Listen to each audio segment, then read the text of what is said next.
देखिए, जो आज सुबह में यूएस ने ईरान के 3 या 4 न्यूक्लियर साइट्स पर जो अटैक किया है वो इंटरनेशनल लॉ का वायलेशन है, यूनाइटेड नेशन चार्टर का वायलेशन है, एनपीटी का वायलेशन है और ख़ुद यूनाइटेड स्टेट्स का जो संविधान है, आइन है, कॉन्स्टिट्यूशन है, उसका वायलेशन है। क्योंकि उनका संविधान आइन ये कहता है कि बग़ैर उनके कांग्रेशनल परमिशन के कोई उनका मुल्क, उनका देश जंग नहीं कर सकता।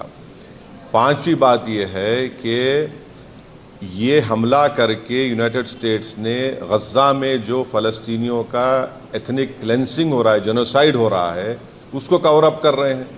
और इजराइल जिसके पास 700-800 न्यूक्लियर वॉरहेड है, जो एनपीटी को साइन नहीं किया, जो आईएईए के इंस्पेक्टर्स को अलाउ नहीं करता, उस पर कोई बात ही नहीं कर रहा है। और छठी बात यह है कि मेरी बात लिख के रख लीजिए कि 5-10 साल में ईरान 90% यूरेनियम का एनरिचमेंट करेगा, 90% करेगा। अब नहीं रोक सकते ईरान को। अब ईरान एनपीटी से निकल जाएगा और एनरिचमेंट करेगा।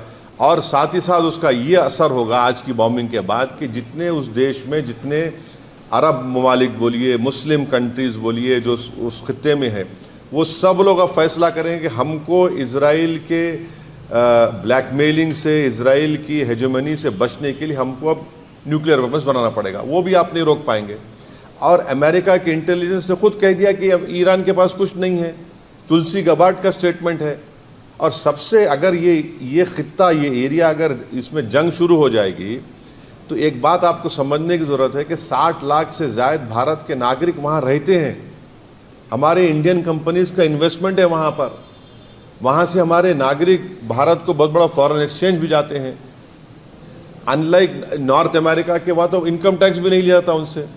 और आखिरी बात यह है कि क्या पाकिस्तान इसीलिए ट्रंप के लिए नोबेल पीस प्राइज़ का डिमांड कर रहा था कि पूरा उस खित्ते में जंग शुरू हो जाए? क्या इसीलिए उनके जनरल जाकर लंच खा के आए थे वहाँ पर कि पूरे इस इलाके में आग लग जाए, जंग शुरू हो जाए वहाँ पर?